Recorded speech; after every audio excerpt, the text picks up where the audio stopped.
വചനം തിരുവചനം. ഷാലോം ടിവിയുടെ വചനം തിരുവചനം ശുശ്രൂഷയിലേക്ക് സ്വാഗതം. പ്രിയമുള്ളവരെ, നമ്മൾ നിരന്തരം കണ്ടുകൊണ്ടിരിക്കുന്ന ദൈവത്തിൻ്റെ അനുഗ്രഹങ്ങളുണ്ട്. നമ്മളുടെ ജീവിതത്തിൽ എല്ലാ ദിവസവും സൂര്യൻ ഉദിക്കുന്നു. നമ്മളുടെ ജീവിതത്തിൽ എല്ലാ ദിവസവും നമ്മളുടെ മുൻപിലേക്ക് ഭക്ഷണം എത്തുന്നു. ഒരു നിമിഷം പോലും നമുക്ക് ഓക്സിജൻ നിഷേധിക്കപ്പെടുന്നില്ല. ഏതു സമയവും ദൈവം നമുക്ക് സൗജന്യമായി വില കൊടുക്കാതെ വാങ്ങിക്കുവാൻ വേണ്ടി നൽകിയിരിക്കുന്ന ഓക്സിജൻ നമ്മൾ ആഹ്ലാദത്തോടെ സ്വീകരിക്കുകയാണ്. നമ്മളുടെ ജീവിതത്തിൽ നമുക്കെപ്പോഴും നിൽക്കുവാൻ ഒരിടം ദൈവം തന്നിട്ടുണ്ട്. ഈ ഭൂമിയിൽ നിൽക്കുവാൻ ഒരിടമില്ലാത്ത ആരുമില്ല. ഈ ലോകത്ത് നമ്മളുടെ ജീവിതത്തിലെ ആവശ്യങ്ങൾക്ക്, അത്യാവശ്യങ്ങൾക്ക് വേണ്ടി പ്രവർത്തിച്ചു കൊണ്ടിരിക്കുന്ന നിരവധി സംവിധാനങ്ങൾ ദിവസവും നമ്മൾ കണ്ടുകൊണ്ടിരിക്കുകയാണ്.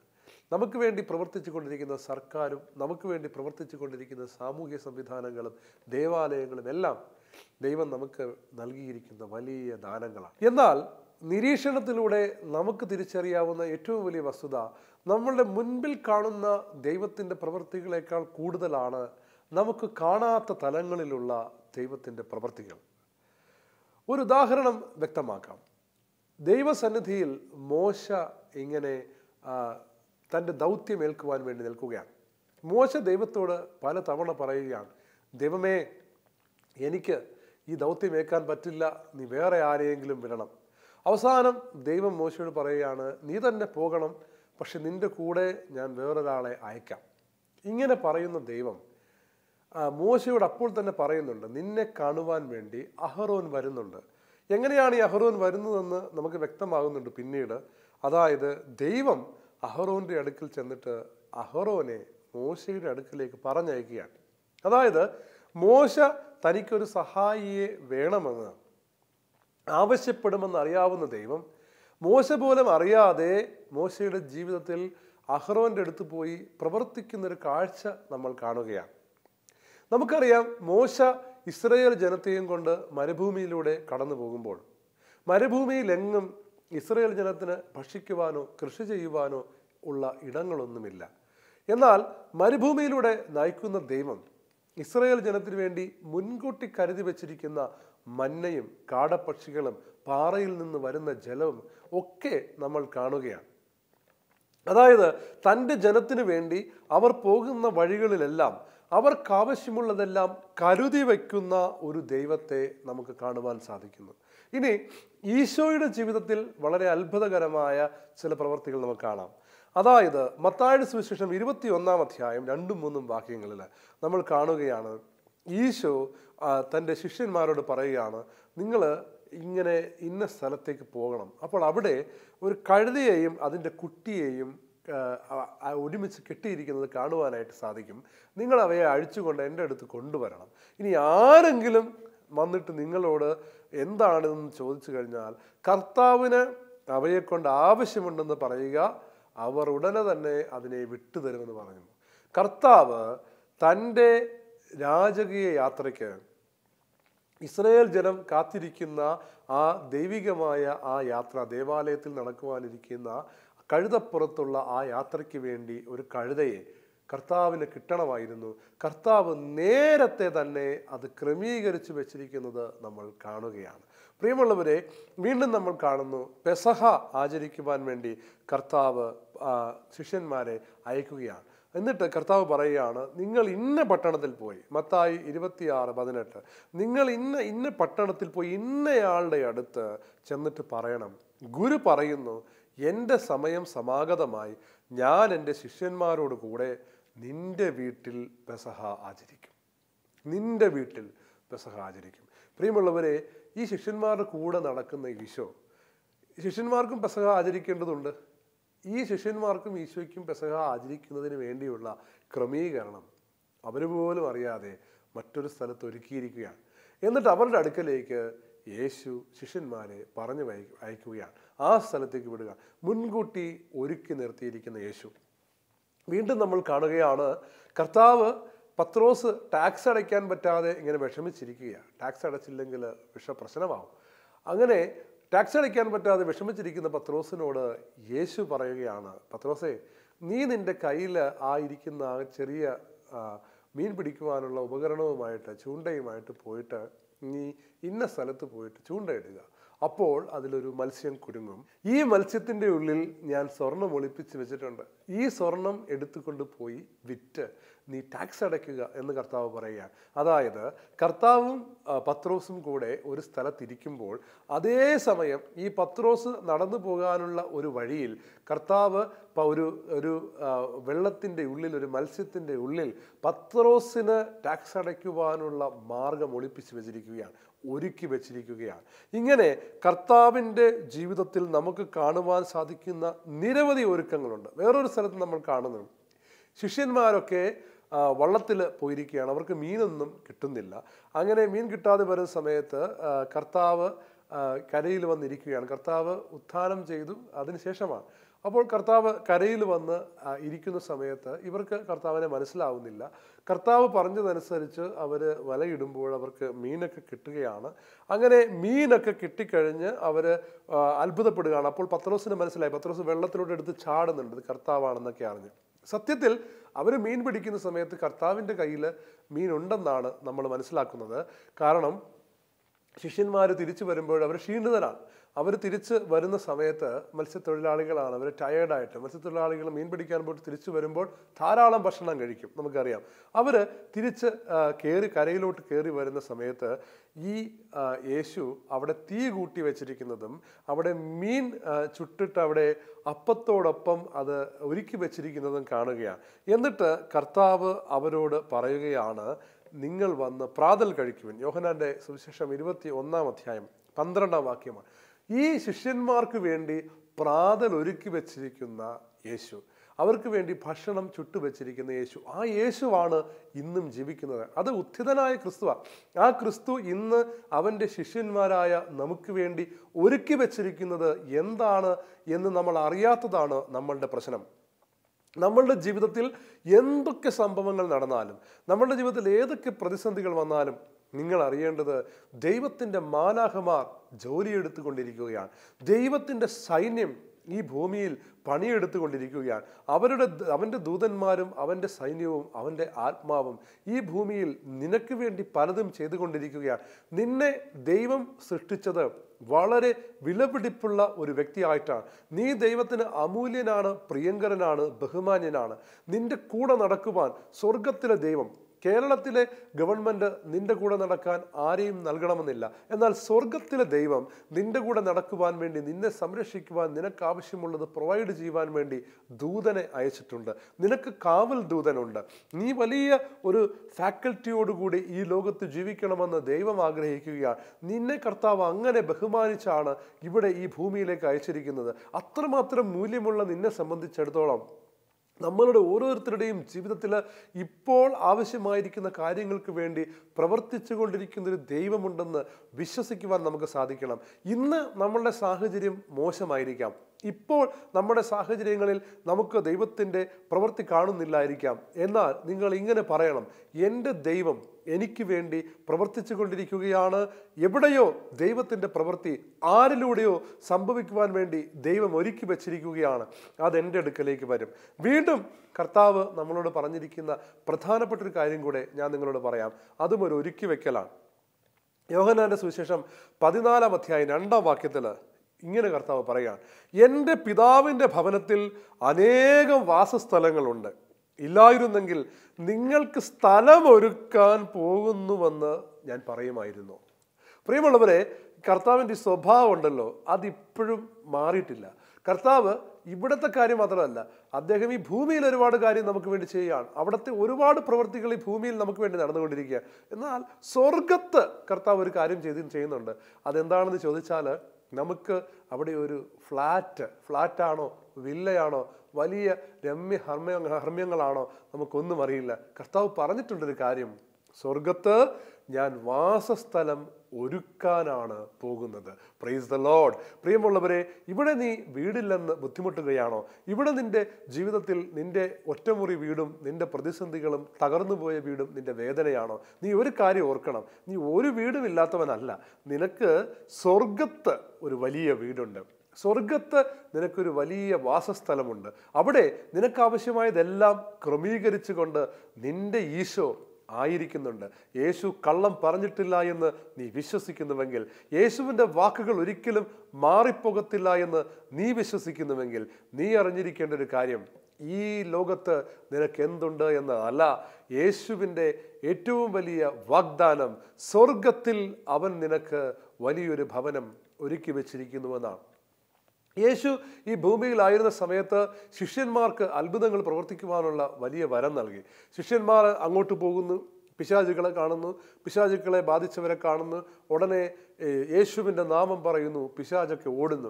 ഈ ശിഷ്യന്മാർ അങ്ങോട്ട് പോകുന്നു, അതാ അവിടെ മുടന്തന്മാർ വരുന്നു, മുടന്തന്മാരെ കാണുന്ന ശിഷ്യന്മാർ യേശുവിൻ്റെ നാമം പറയുന്നു, മുടന്തന്മാർ എഴുന്നേൽക്കുന്നു. ഇങ്ങനെ കണ്ണു കാണാത്തവർ കാണുന്നു. ശിഷ്യന്മാർക്ക് ഭയങ്കര സന്തോഷം. അവരുടെ ജീവിതത്തിൽ ഈ ഭൂമിയിൽ അവർ വലിയ വലിയ കാര്യങ്ങൾ അച്ചീവ് ചെയ്യുകയാണ്. ലോകത്തിലെ മനുഷ്യർ മുഴുവൻ പറയുന്നു, പിശാചുക്കൾ പോലും ഇവർക്ക് കീഴടങ്ങുന്നു. ഇങ്ങനെ ധൈര്യപ്പെട്ട് യേശുവിൻ്റെ അടുക്കലേക്ക് വന്നപ്പോഴത്തേക്ക് കർത്താവ് പറഞ്ഞു, നിങ്ങൾ ഇതിലൊന്നും സന്തോഷിക്കേണ്ട. നിങ്ങൾക്ക് ഫ്ലാറ്റ് ഓണേഴ്സിൻ്റെ ലിസ്റ്റ് സ്വർഗത്തിൽ ഉണ്ട്. അവിടെ നിങ്ങളുടെ പേരെഴുതിയിട്ടുണ്ട്. സ്വർഗത്തിൽ നിങ്ങൾക്ക് വാസസ്ഥലങ്ങളുണ്ട് എന്നതിൽ നിങ്ങൾ ആനന്ദിക്കുവാൻ. ഈ ഭൂമിയിൽ നിങ്ങൾ എന്തൊക്കെ അഭ്യാസം കാണിക്കുന്നു എന്നതിൽ നിങ്ങൾക്ക് വലിയ സന്തോഷമൊന്നും വേണ്ട. കാരണം ഈ ഭൂമിയിൽ യേശുവിൻ്റെ ഉപമ തന്നെ വ്യക്തമാക്കിയിരിക്കുന്നു. ഈ ഭൂമിയിൽ ഒരുപാട് കാര്യങ്ങൾ നേടിയ മനുഷ്യൻ നരകത്തിൽ പോയി യാതന അനുഭവിക്കുമ്പോൾ സ്വർഗത്തിലേക്ക് നോക്കുമ്പോൾ ഒന്നുമില്ലാത്തവൻ അവിടെ സന്തോഷവാനായിരിക്കുന്നു. യേശു ഈ ഭൂമിയിൽ ജീവിക്കുമ്പോൾ നമ്മൾ അറിഞ്ഞിരിക്കണമെന്ന് പറയുന്ന ഒരു കാര്യം, ഞാൻ സ്വർഗത്തിൽ നിങ്ങൾക്ക് വേണ്ടി ഒരു വാസസ്ഥലം ഒരുക്കിയിരിക്കുകയാണ്. എന്നിട്ട് കർത്താവ് നമ്മളോട് പറഞ്ഞു, നിങ്ങൾ അവിടെ നിങ്ങളുടെ നിക്ഷേപങ്ങൾ ഒരുക്കണം. അവിടെ നിക്ഷേപങ്ങൾ ഒരുക്കണം. ഭൂമിയിലെ ഒരു വെള്ളവും അതിൻ്റെ മേലെ ഉയരുകയില്ല. ഭൂമിയിലെ ഒരു കുലുക്കവും അതിനെ അനക്കുകയില്ല. കാരണം അതിൻ്റെ പാറകൾ ഉറപ്പിച്ചിരിക്കുന്നത് ദൈവത്തിൻ്റെ ഹൃദയത്തിലാണ്. പ്രിയമുള്ളവരെ, ഈ ഒരു പരമാർത്ഥം നമ്മൾ അറിയണം. കർത്താവ് തൻ്റെ ഉള്ളിൽ സൂക്ഷിച്ചിരിക്കുന്ന വ്യക്തികളാണ് നമ്മൾ. അവൻ്റെ ആലയത്തിൽ, അവൻ്റെ സാമ്രാജ്യത്തിൽ നമുക്ക് വലിയ കാര്യങ്ങൾ അവൻ ഒരുക്കി വച്ചിരിക്കുന്നു. ഈ ഭൂമിയിലെ ഒരു സാധാരണ ഭരണാധികാരി, കേവലം ഒരു രാഷ്ട്രത്തിൻ്റെ അധികാരി പോലുമല്ല, ഒരു ഗവർണറായ പീലാത്തോസ് യേശുവിൻ്റെ അടുക്കൽ നിന്നിട്ട് ചോദിക്കുകയാണ്, യേശുവേ, നിന്നെ കൊല്ലാനും വെറുതെ വിടാനും കഴിവുള്ളവനാണ്, അധികാരമുള്ളവനാണ് ഞാനെന്ന് നിനക്ക് അറിഞ്ഞുകൂടെ എന്ന് ചോദിക്കുമ്പോൾ കർത്താവ് അവനെ നിസ്സാരനാക്കി കളയുകയാണ്. എൻ്റെ പിതാവ് നിനക്ക് അനുവാദം തന്നില്ലായിരുന്നെങ്കിൽ നിനക്ക് എൻ്റെ മേൽ ഒരധികാരവും ഉണ്ടായിരിക്കുകയില്ല. പ്രിയമുള്ളവരെ, നമ്മളുടെ ജീവിതത്തിൽ നടക്കുന്ന എല്ലാ സംഭവങ്ങളും നമ്മളുടെ പിതാവ് അറിഞ്ഞിട്ട് തന്നെയാണ്. നമ്മളുടെ പിതാവിന് നമ്മുടെ ജീവിതത്തിലെ ഓരോ സംഭവത്തെയും എടുത്തുയർത്തി അതിനെ വലിയ മഹത്വമാക്കി മാറ്റാൻ കഴിയും. കുരിശെടുത്ത് കാണിച്ച് പട്ടാളക്കാർ കർത്താവിനെ വിരട്ടിയപ്പോൾ കർത്താവ് ആ കുരിശിനെ നോക്കി ചിരിച്ചു കാണണം. കാരണം എന്താണെന്നല്ലേ പ്രിയമുള്ളവരെ, ആദ്യമായിട്ടാണ് ഒരു മനുഷ്യൻ്റെ മേൽ ഈ കുരിശ് കയറിയതിനു ശേഷം പിന്നീട് ഒരിക്കലും ആ കുരിശ് ഒരു പരാജയത്തിൻ്റെ അടയാളമല്ലാത്ത അവസ്ഥയിലേക്ക് ഉയർന്നത്. പിന്നീട് ആ കുരിശ് വിജയം മാത്രമായി തീർന്നത്, വിജയത്തിൻ്റെ അടയാളമായി തീർന്നത്. ഇന്ന് ലോക മനുഷ്യരെടുക്കുന്ന സിനിമകളിൽ പോലും പിശാചിനെ ഓടിക്കാൻ ഇങ്ങനെയൊക്കെ കുരിശ് വെച്ച് കാണിക്കുന്നത് നിങ്ങൾ കണ്ടിട്ടില്ലേ? കുരിശ് പേടി വരുമ്പോൾ മനുഷ്യൻ എടുക്കുന്ന ഒരു വലിയ അടയാളമായിട്ട് മാറിയിരിക്കുകയാണ്. അതായത് ക്രിമിനലുകൾ മരിക്കുന്ന ഒരു അടയാളമായിരുന്നു. പണ്ട് കുരിശ് കണ്ടു കഴിഞ്ഞാൽ അത് ശാപത്തിൻ്റെയും പൈശാചിക ബാധയുടെയും ഒക്കെ ആ സാധനമാണെന്ന് വിചാരിച്ച് മുഖം തിരിച്ചു കളയുന്ന മനുഷ്യരുണ്ടായിരുന്ന ഒരു ലോകത്ത് തൻ്റെ നേരെ ആ കുരിശ് വരുന്നത് കണ്ടപ്പോൾ യേശു പുഞ്ചിരിക്കുകയാണ്. കാരണം എന്താണെന്ന് അറിയണ്ടേ? ഈ കുരിശിൻ്റെ മേൽ എൻ്റെ പിതാവ് ഒരു പ്രവൃത്തി ചെയ്യാൻ പോകുന്നു എന്ന് യേശുവിനറിയാം. നമ്മളുടെ ജീവിതത്തിൽ നമുക്ക് മനസ്സിലാക്കാൻ പറ്റാത്ത ഒരുപാട് കാര്യങ്ങളുണ്ട്. ലോകം പറയും ഇത് നിന്നെ നാശത്തിലേക്ക് കൊണ്ടുപോകാനുള്ളതാണ്. എന്നാൽ നീ പറയണം ഇതിൻ്റെ പിന്നിൽ എൻ്റെ പിതാവിൻ്റെ ഒരു പ്രവൃത്തിയുണ്ട്. ലോകം പറയും ഇതോടുകൂടി നീ അവസാനിക്കുകയാണ്. അപ്പോൾ നീ പറയണം ഇതിൻ്റെ പിന്നിൽ എൻ്റെ പിതാവിൻ്റെ ഒരു പ്രവൃത്തിയുണ്ട്.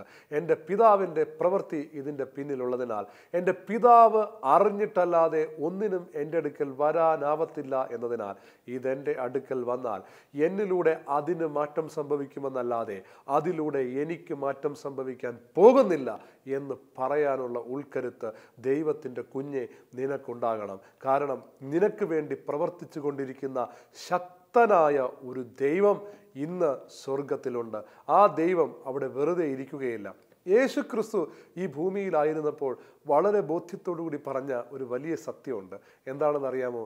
എൻ്റെ പിതാവ് ഇപ്പോഴും പ്രവർത്തിച്ചു കൊണ്ടിരിക്കുന്നു. എൻ്റെ പിതാവ് ഇപ്പോഴും പ്രവർത്തിച്ചു കൊണ്ടിരിക്കുന്നു. അതുകൊണ്ട് ഞാനും പ്രവർത്തിക്കുന്നു. മടിയന്മാരായിട്ടിരിക്കുന്നവരെ, മടി പിടിച്ചിരിക്കുന്നവരെ, തൻ്റെ ജീവിതത്തിൽ മാറ്റങ്ങൾ വരുത്തുവാൻ വേണ്ടി ഒന്നും പ്രവർത്തിക്കാത്തവരെ, ഈ വചനത്തെ ശ്രദ്ധിക്കുക. കർത്താവിൻ്റെ വചനം ഇതാണ്: എൻ്റെ പിതാവ് ഇപ്പോഴും പ്രവർത്തിച്ചു കൊണ്ടിരിക്കുന്നു. പണ്ട് ഒരു കുട്ടി ഒരു വൈദികനോട് ചോദിച്ചതുപോലെ, ദൈവത്തിൻ്റെ വയസ്സെത്ര? കുറേ കാലമായല്ലോ ഈ ഭൂമി ഉണ്ടായിട്ട്. അപ്പോൾ ദൈവത്തിന് ഭയങ്കര വയസ്സ് കാണത്തില്ലേ?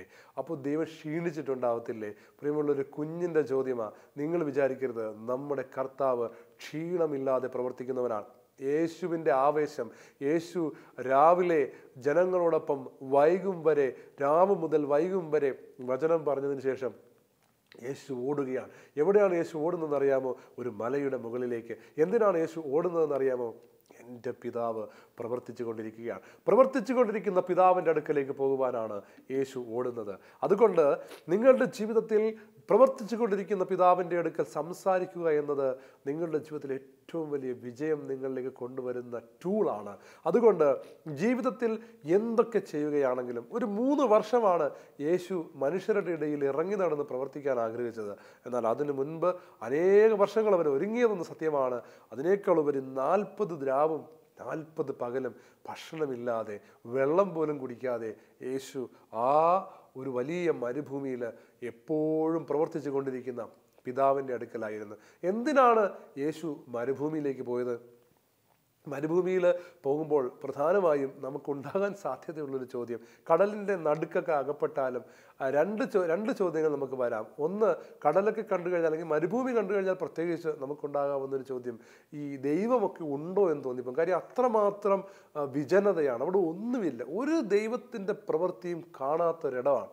ഒരു ദൈവത്തിൻ്റെ പ്രവൃത്തിയും കാണാത്തൊരിടത്ത് വേണം ഈ ഈശോയെ പോലുള്ള, അല്ലെങ്കിൽ ഈശോയുടെ മക്കളായിട്ടുള്ളവർക്ക് ദൈവത്തിൻ്റെ പ്രവൃത്തി കാണാൻ സാധിക്കും. നിങ്ങൾ കണ്ടിട്ടുണ്ടാകും, ഈ ആദിമ കാലങ്ങളിലൊക്കെ ഈജിപ്തിലും അതുപോലെ തന്നെ യൂറോപ്പിലും വിവിധ നാടുകളിലും ഈ വലിയ വിശുദ്ധരൊക്കെ അവർ ദൈവത്തിൻ്റെ പ്രവൃത്തികൾ കാണുവാൻ വേണ്ടി ദൈവത്തിൻ്റെ പ്രവൃത്തികൾ കാണാൻ പറ്റാത്ത ഗുഹകളുടെ ഉള്ളിലേക്കാണ് പോയിക്കൊണ്ടിരുന്നത്. അതുകൊണ്ടാണ് യേശു നമ്മളോട് പറഞ്ഞത്, നിങ്ങൾ പ്രാർത്ഥിക്കുമ്പോൾ ഇടയ്ക്കെങ്കിലും ഒരു റൂമിൽ കയറി കതകടച്ചിരിക്കണം. അപ്പം നിങ്ങൾക്ക് ഒന്നും കാണത്തില്ല. പക്ഷേ നിങ്ങൾ അറിയേണ്ടത്, നിങ്ങളുടെ പിതാവ് അപ്പോഴും പ്രവർത്തിച്ചു കൊണ്ടിരിക്കുകയാണ്. അങ്ങനെ ദൈവത്തിൻ്റെ പ്രവൃത്തി കാണാത്തിടത്ത് യേശു പോയിരുന്ന് മണിക്കൂറുകൾ പിതാവിനോട് പ്രാർത്ഥിക്കുകയാണ്, ദിവസങ്ങൾ പ്രാർത്ഥിക്കുകയാണ്. അവന് ഭക്ഷണം വേണ്ട, വെള്ളം വേണ്ട, ഈ പ്രവർത്തിച്ചു കൊണ്ടിരിക്കുന്ന പിതാവിനോട് സംസാരിക്കുകയാണ്. അവിടെ നിന്ന് ഇറങ്ങി വരുന്ന യേശുവാണ് മഹത്വപൂർണമായ പ്രവൃത്തികൾ ചെയ്തത്.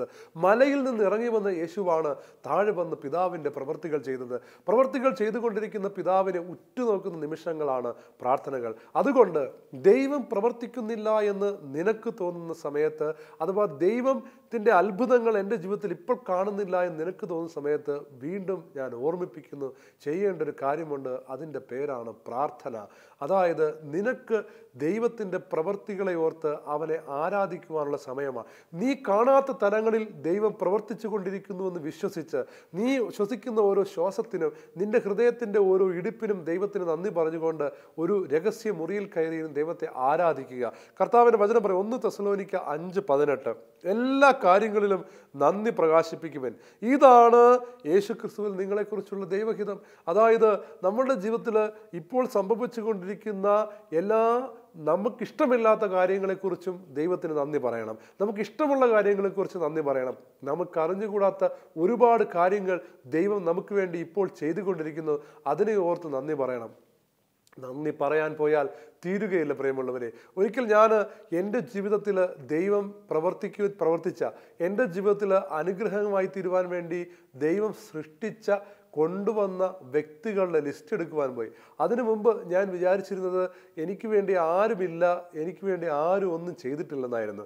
എന്നാൽ ഞാൻ കുഞ്ഞുനാൾ മുതൽ എന്നെ പ്രസവിച്ച അമ്മയെ തുടങ്ങി, എനിക്ക് ജന്മം നൽകിയ മാതാപിതാക്കളെ തുടങ്ങി, എന്നെ ചെറുപ്പത്തിൽ ഞാൻ അറിയാത്ത, എനിക്ക് ഓർമ്മയില്ലാത്ത കാലത്ത് എന്നെ എടുത്തുകൊണ്ട് നടക്കുവാൻ ദൈവസ്നേഹത്താൽ എൻ്റെ അടുക്കൽ വന്ന മുതിർന്ന വ്യക്തികൾ, അതുപോലെ തന്നെ എന്നെ കാത്തു പരിപാലിച്ചവർ, ഡോക്ടർമാർ, എനിക്ക് വാചകങ്ങൾ പറഞ്ഞു തന്നവർ, എന്നോട് സംസാരിച്ചവർ, എന്നോട് കൊഞ്ചിയവർ, അതുപോലെ തന്നെ എനിക്ക് വേണ്ടി വസ്ത്രങ്ങൾ നെയ്തവർ തുടങ്ങി എനിക്ക് വേണ്ടി പ്രവർത്തിച്ചവരുടെ എണ്ണം, എന്തിന്, ഞാൻ കുടിച്ച ബേബി ഫുഡ്, ഞാൻ കഴിച്ച ബേബി ഫുഡ് ഉണ്ടാക്കിയ വ്യക്തികൾ അത് പാക്ക് ചെയ്യുന്ന സമയത്ത് അവർ എനിക്ക് വേണ്ടിയാണ് അത് പാക്ക് ചെയ്തതെന്ന കാര്യം ഞാൻ ഓർക്കുമ്പോൾ, എനിക്ക് വേണ്ടി നന്മ ചെയ്ത ഓരോ വ്യക്തികളെ ഞാൻ എണ്ണാൻ നോക്കിയപ്പോൾ എന്തുകൊണ്ടോ ദൈവം നൽകിയ ഒരു ഉൾക്കാഴ്ച നിമിത്തം എനിക്ക് ഇവരുടെ എണ്ണം കൂടിക്കൂടി വരുന്നതായി തോന്നി. ഓരോ വർഷവും എനിക്ക് വേണ്ടി ഉടുപ്പ് നെയ്തവർ, തുണി നെയ്തവർ തുടങ്ങി ഞാൻ പോലും അറിയാതെ എനിക്ക് വേണ്ടി പ്രവർത്തിച്ച് എത്രയോ മനുഷ്യർ. ഒരു ദിവസം ഞാൻ ജീവിച്ചെങ്കിൽ ആ ദിവസം എനിക്ക് വേണ്ടി അധ്വാനിച്ച നിരവധി മനുഷ്യർ, എന്നെ കാറ്റഗിസം പഠിപ്പിച്ച അധ്യാപകർ, എൻ്റെ ഇടവകയിൽ വന്നുപോയ വൈദികർ, കന്യാസ്ത്രീകൾ, എൻ്റെ ഇടവകയിൽ അല്ലെങ്കിൽ എൻ്റെ സ്കൂളിൽ എനിക്കുണ്ടായിരുന്ന അധ്യാപകർ, എൻ്റെ സഹപാഠികൾ, എനിക്ക് നന്മ ചെയ്തവർ, തിന്മ ചെയ്തതിലൂടെ എന്നെ എളിമയിലേക്ക് നയിച്ചവർ, എൻ്റെ ജീവിതത്തിലെ പ്രതിസന്ധികളെ നേരിടാൻ എൻ്റെ മുമ്പിൽ പ്രതിസന്ധികളായി തീർന്നവർ. പ്രിയമുള്ളവരെ, എൻ്റെ ജീവിതത്തിൽ പലതരത്തിൽ തിന്മയുടെ രൂപത്തിലും നന്മയുടെ രൂപത്തിലും എന്നെ രൂപപ്പെടുത്തുവാൻ വേണ്ടി കടന്നു വന്ന നിരവധി വ്യക്തികളുണ്ട്. അവരെ എല്ലാവരെയും ഓർത്ത് ഞാൻ ദൈവത്തിന് നന്ദി പറഞ്ഞുകൊണ്ടിരുന്നു. പ്രിയമുള്ളവരെ, അങ്ങനെ നോക്കുമ്പോൾ ഒരു ലിസ്റ്റ് എടുത്താൽ തീരത്തില്ല. ശത്രുവാണേലും അവൻ ഉപകാരം ചെയ്തവനാ, മിത്രമാണേലും അവൻ ഉപകാരം ചെയ്തവനാ. നമ്മുടെ ജീവിതത്തിൽ നമ്മൾ കണ്ടിട്ടില്ലാത്ത ഉപകാരികളുണ്ട്. ഇങ്ങനെ ഒരു ലിസ്റ്റ് എടുത്ത് ദൈവത്തിന് നന്ദി പറയുമ്പോൾ തന്നെ ഇപ്പോൾ നമുക്ക് വേണ്ടി പ്രവർത്തിച്ചിരിക്കുന്ന, ദൈവം പ്രവർത്തിച്ചു കൊണ്ടിരിക്കുന്ന എല്ലാ മേഖലകളിലേക്കും ദൈവത്തിൻ്റെ വലിയ അഭിഷേകം ഇറങ്ങി വരും. നമ്മളെ കാത്തിരിക്കുന്ന തൊഴിലുണ്ട്, നമ്മളെ കാത്തിരിക്കുന്ന വരുമാന മാർഗങ്ങളുണ്ട്, നാളെ നമ്മുടെ അടുക്കിലേക്ക് വരുവാനിരിക്കുന്ന നോട്ടുകെട്ടുകളുണ്ട്, ഭക്ഷണമുണ്ട്. ഇതെല്ലാം ദൈവം ഒരുക്കിക്കൊണ്ടിരിക്കുന്നതാണെന്ന് വിചാരിച്ചുകൊണ്ട് ഓർത്തിരിക്കണം. ഇനി നിനക്കൊരു വലിയ വിടുതലാണോ ആവശ്യം? നീ വിശ്വസിക്കേണ്ടതും നന്ദി പറയേണ്ടതും ഈ അവസ്ഥ കടന്നു പോകുന്ന ആ നിമിഷത്തെ ഓർത്താണ്. ഇന്ന് നീ ഇതെപ്പോൾ കടക്കുമെന്ന് നിനക്കറിയില്ലായിരിക്കാം, പക്ഷെ നീ വിശ്വസിക്കണം, എൻ്റെ ദൈവം ഈ അവസ്ഥയിൽ നിന്ന് എന്നെ കരകയറ്റുന്ന ദിവസം വരും. അതെ, കർത്താവിൻ്റെ അടുക്കലേക്ക് കടന്നുപോയൊരു പെൺകുട്ടിയുണ്ട്, ഒരു സ്ത്രീയുണ്ട്. അവൾ വർഷങ്ങളായി രക്തസ്രാവം കൊണ്ട് കഷ്ടപ്പെട്ടവളാണ്. അവൾ യേശുവിൻ്റെ അടുക്കലേക്ക് പോകുമ്പോൾ അവൾ മനസ്സിൽ നന്ദിയോടെ പറഞ്ഞുകൊണ്ടിരുന്നു, അവൻ്റെ വസ്ത്രത്തിൽ തൊടും, എനിക്ക് സൗഖ്യം കിട്ടും. അതെ, നീ പറയണം, ഒരു സമയം വരും അന്ന് എനിക്ക് സൗഖ്യം കിട്ടും, ഒരു സമയം വരും അന്ന് എനിക്ക് വിടുതൽ നൽകും, അന്ന് ഞാൻ എൻ്റെ കർത്താവിനെ മഹത്വപ്പെടുത്തുന്ന സമയമായിരിക്കും. ആ സമയത്തെ ഓർത്ത് സ്തോത്രമെന്ന് പറയണം. അങ്ങനെ വിശ്വസിക്കുക, നിനക്ക് വേണ്ടി പ്രവർത്തിച്ചു കൊണ്ടിരിക്കുന്നൊരു ദൈവം നിൻ്റെ കൂടെയുണ്ട്. നീ അറിയാത്തിടങ്ങളിൽ, നീ അറിയാത്ത വിധങ്ങളിൽ, നീ അറിയാത്തവരിലൂടെ ദൈവം നിന്നിലേക്ക് കടന്നു വരുന്നു. നന്ദി മാത്രം പറയുക, വിശ്വസിക്കുക, മോചനം നിന്റെ അടുത്താണ്. നല്ലത് വരട്ടെ.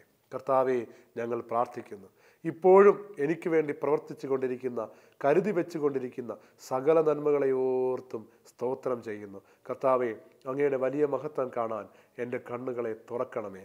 പിതാവിനും പുത്രനും പരിശുദ്ധാത്മാവിനും സ്തുതി.